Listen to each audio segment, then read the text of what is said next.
welcome to my channel. My name is Katie and this is where we discuss true crime, current affairs and politics. So if all of that sounds like something you're interested in, please remember to subscribe to my channel so you never miss an upload. You are joining me for the continued coverage of the case of Eric Richins. Eric died on the 4th of March 2022. His wife Kouri was later arrested on the 8th of May 2023, charged with his murder. It is alleged that she poisoned him with an OD of too much fentanyl, 5 times the lethal dose, actually, according to court records. I have been covering this case since Kouri was arrested back in May. I found it fascinating. There's lots of different things that have been going on, not only in this criminal case, but there has also been civil cases surrounding this case, as well as other criminal cases surrounding this case. So if you're interested, I have a whole playlist. We go through documents, we go through news reports, things like that. So make sure you subscribe and watch the rest of the playlist to get up to date. But brief summary, Kouri Richins is accused of killing her husband. She's currently in jail. She was denied bail due to the seriousness of the crime. She is presumed innocent until proven guilty. Please remember that when you are discussing the case over the interwebs, in discussion groups, etc. And sadly, there are children involved, and they are currently living with Eric's family. Today, though, we are going to go through a document back from June 2023. So it's a few months ago now, but we're going to go through it anyway. Let me get it up on screen. There we go. Okay. So, this is the state's response to the request for bail for Kouri. Keep in mind, we already know she was denied bail. And this is what the state put forward as their argument to deny that bail back in June 2023. So, the state of Utah responds to the defendant's motion for pre-trial release, and there were some conditions that the defense put forward. And the state will submit additional evidence and argument at the detention hearing. For the purposes of the detention hearing, the parties agree on some facts. This is the interesting bit. This is why I wanted to go through the document, because the parties agree on some facts. Both sides agree that investigators did not find any fentanyl in the Richins home on the night of Eric's death, other than that was in Eric's body. Prior to Eric's death, Kouri did not know that her husband had consulted an estate planning attorney and placed all of his separate premarital property under the control of his sister for the benefit of his 3 children and out of reach of the defendant. So both sides agree that there was no fentanyl in the house and that Kouri didn't know that Eric had changed his will, for want of better words. For over a year, Kouri insisted Eric did not use illicit fentanyl. This narrative abruptly changed upon Kouri's arrest. For over a year, the defendant has insisted that Eric did not use illicit medicines. Here are some of her statements since Eric's murder. So, Deputy Guyan? Questions. Does he have a history of illicit medicine use in the past year? And Kouri says, no, never. He doesn't do illegal medicines. He doesn't do illegal medicines. He doesn't do illegal medicines. My husband doesn't do medicines. My husband is not on medicines. 4 months after Eric was killed, Eric's father asked Kouri for an explanation, and Kouri told him. So, are they going to... No. Okay, so I'm going to put up a closer image of these text messages. So this is between Kouri and Eric's father. So this is from Eric's father now. Kouri, I was reading the search warrant that you sent over to me. Can you answer some questions, please? You told the police Eric had a painkiller addiction in high school.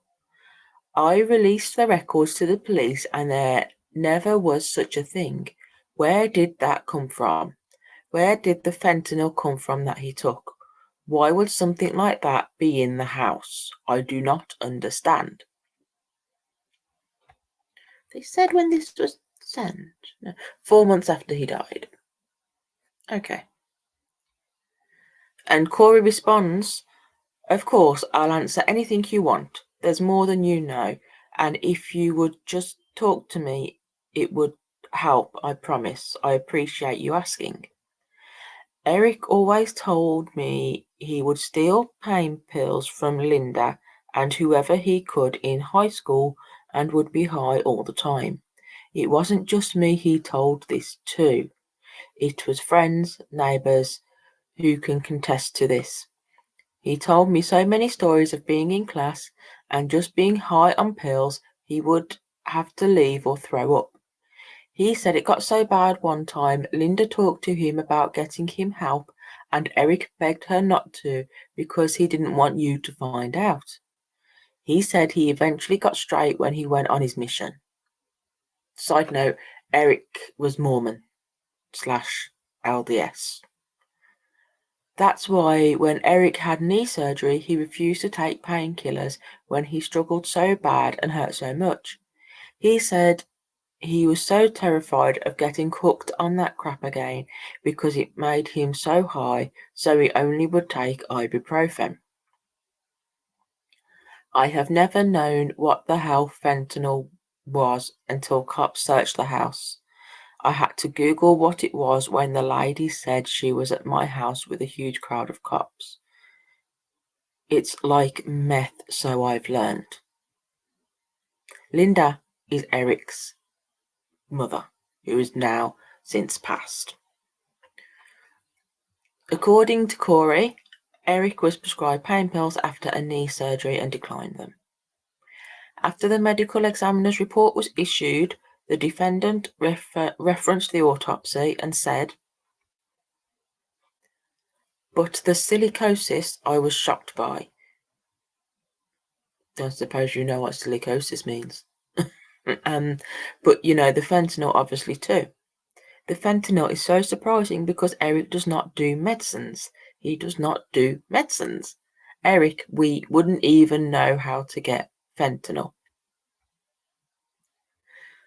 The only thing that can make sense regarding how fentanyl got into Eric's body is those fentanyl or those gummies.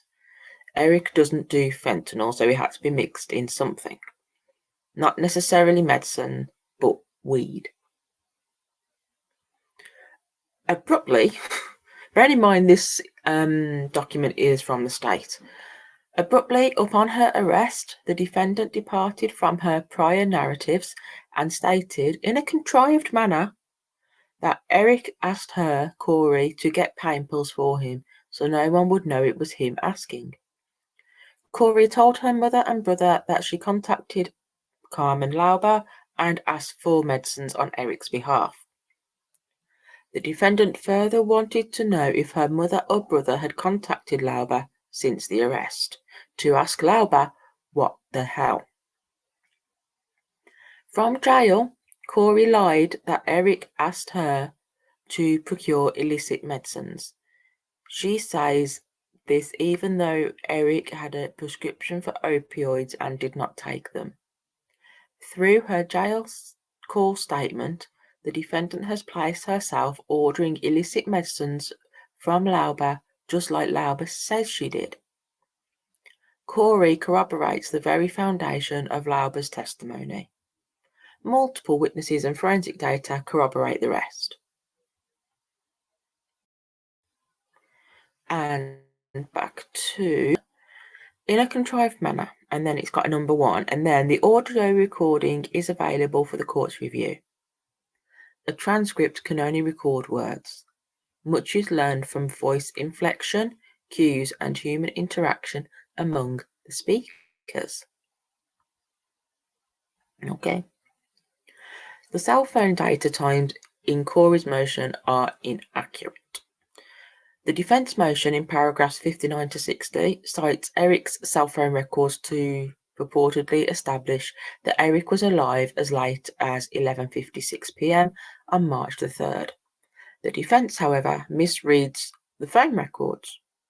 The records found at Defence Exhibit 13 plainly display the times in the UTC-5 time zone.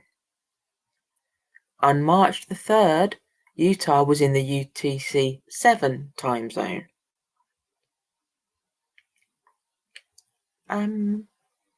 Is this when you change your clocks in Utah? Maybe. The defense is 2 hours ahead of reality. The last activity on Eric's phone was at 9:56 p.m., not 11:56 p.m. To be accurate, the court must subtract 2 hours from every cell phone time referenced in the defense's motion.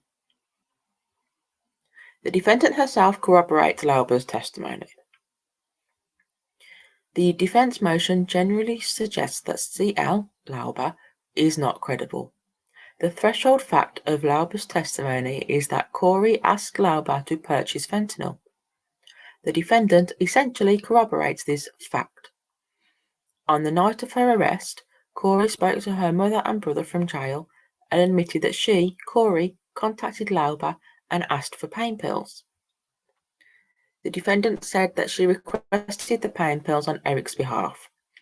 Setting aside that this explanation is inconsistent with her numerous prior statements that Eric did not use pain pills, it corroborates Lauber's testimony that the defendant, Kouri, approached Lauber and requested illicit medicines. Cell data records corroborate Lauber's testimony. Cell data records show a caller's phone number, duration of a call, start and end time of a call, and the cell phone tower to which the phone was connected. The mapping of Lauber's and someone else's cell data records corroborate Lauber's narrative as told to police about purchasing fentanyl on the 11th of February and the 9th of March.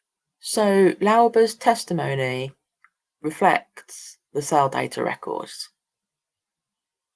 On the 11th of February 2022, cell data records show Lauber travelling from Midway to the Maverick in Draper.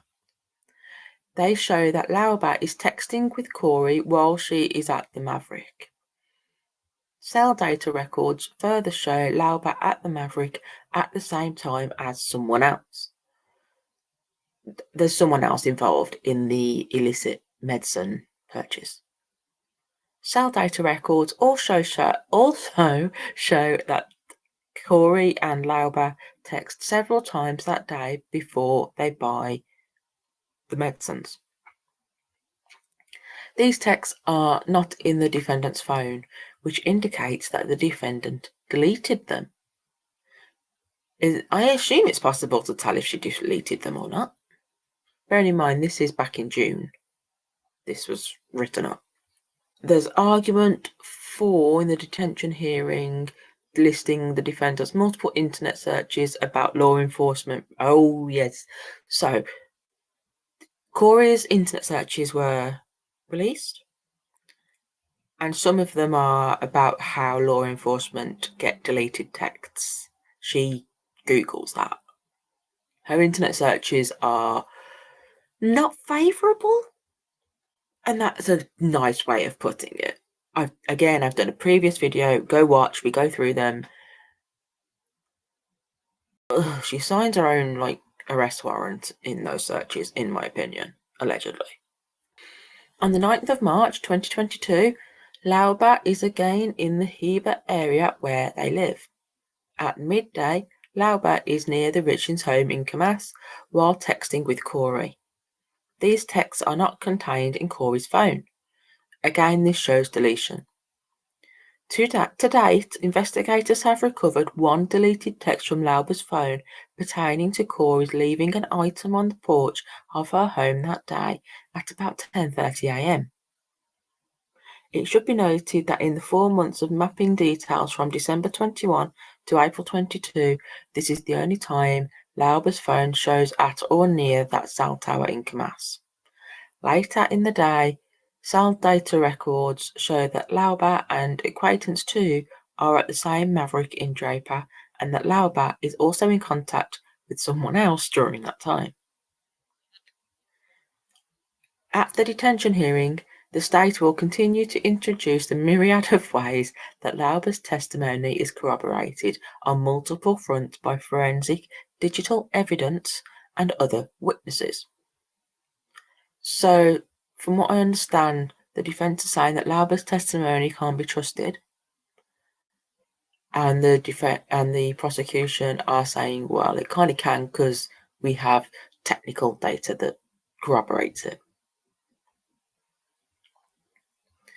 Information about Kouri's financial house of cards is building on a daily basis since this case was initiated. The state are not holding back, are they?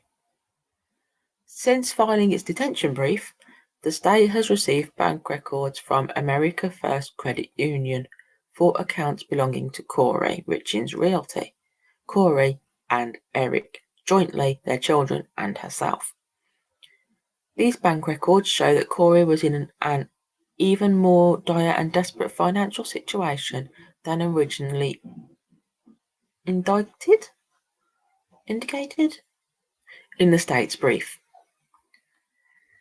In her brief, Kouri talks only about account 2204, which appears to be a joint account with Eric.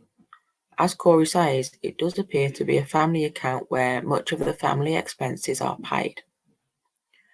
Much of the money comes from Eric's paychecks, and much of the expenses are servicing credit cards and other automatic payments. Like her real estate account, Kouri was experiencing financial difficulties with this account in December 21. $8,000 was transferred into this account on December the 11th from Kouri's realty account. Kouri's main real estate account that ended the year overdrawn by $22,500. Account 2204 was also the beneficiary of defendants' bad check offences. On Christmas Eve 2021, Kouri deposited a check for $10,000 drawn on an account in her name from Naval Federal Credit Union. That check was deposited into an additional account belonging to Kouri. That money was immediately transferred back to account 2204.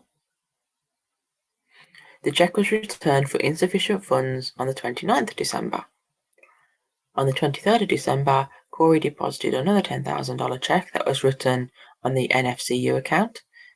It was returned for insufficient funds on December the 28th, but not before numerous debt maintenance payments. This wasn't the first time she deposited checks from her other accounts that were returned. On October the 13th, a $4,000 check was deposited that was returned on a PenFed account in her name. It was returned on October the 19th for insufficient funds. This is just the tip of the iceberg. The state believes that even more bad checks and fraudulent transactions will be found as more bank records are collected. So from what I understand, she deposits money into an account. She pays bills before that money has a chance to bounce. Cheeky and illegal. Even here in the UK, I think that's illegal. Account 5244 is also significant because it appears to be servicing even more debt. At the end of 2021, The account is overdrawn by $15,500. Even though Kouri seems to be receiving money from the hard money lenders, the money does not last. For instance, she deposited a cheque from a hard money lender into 6577 on the 7th of January. The money was gone quickly and the account was overdrawn again on the 10th of January. In addition to the estate litigation with which this court is familiar, defendant is being sued in at least 2 civil cases. Yeah. The defendant has 2020 and 2021 tax liens. Can someone tell me what that means? Sounds legal and maybe American. The defendant's financial and legal problems are legion and multiplying. The state's bench brief establishes other yet uncharged felony misconduct, but there is more. Like, the state are not holding back. In the state's substantial evidence presentation for aggravated murder, the court may also find substantial evidence of forgery, theft, and insurance fraud. The defendant is also under investigation for mail theft, mortgage fraud, witness tampering, bad checks, and distribution of fentanyl death resulting,